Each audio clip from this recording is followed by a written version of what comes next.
Hello guys, welcome on an Embedded World 2018. I'm Vladimir Minenko. I lead the development of Qt Automotive suite in Microsoft.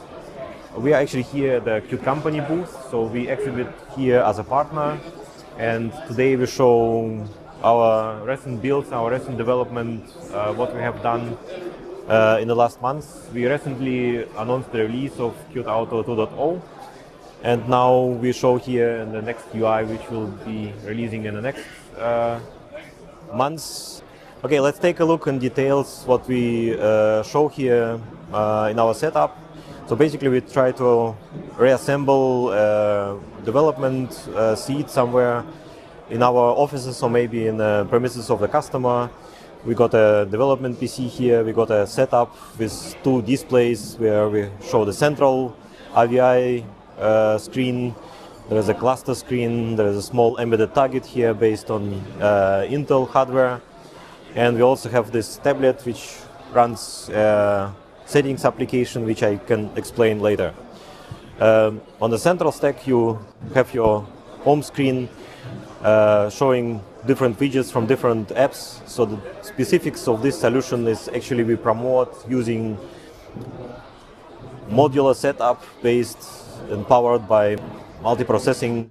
So the output of all those applications is composed on one home screen. So each of the widgets, it is actually the content of a specific app which is running in the background. You can also change the content or the setup layout of the widgets here on the home screen. Applications react on this dynamically. They also change their content.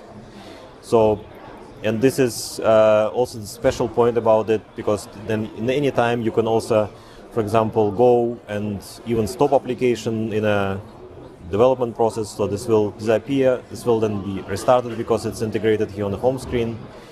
But it simplifies a lot the development of a larger system as a whole. What we also have here is a set of different apps we provide as a reference. So this one is, we call it vehicle app. It shows a 3D model of a car, which we also provide as a reference.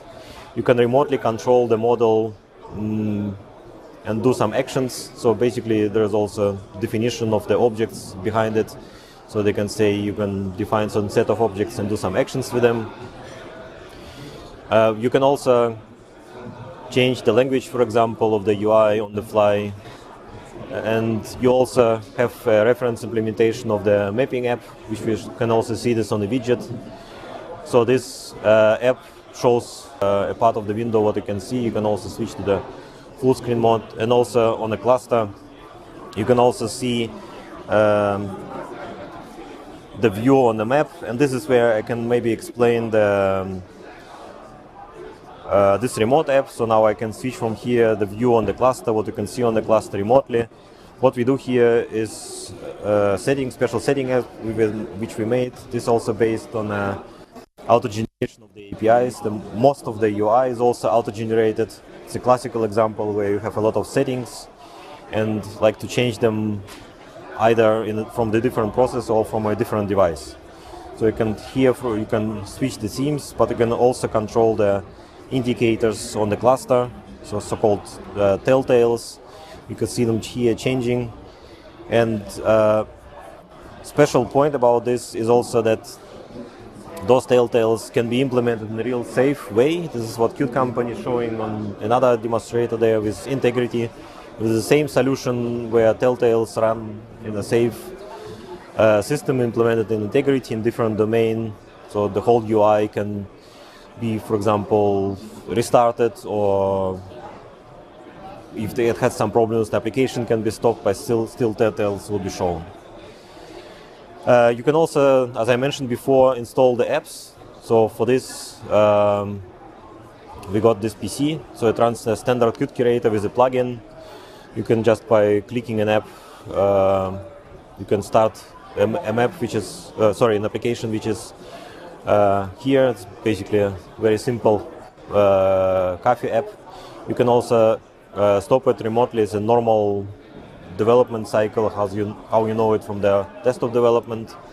And this is also the way how we see regular development on such really complicated systems where you split the whole system in parts, make it modular, and develop gradually application by application.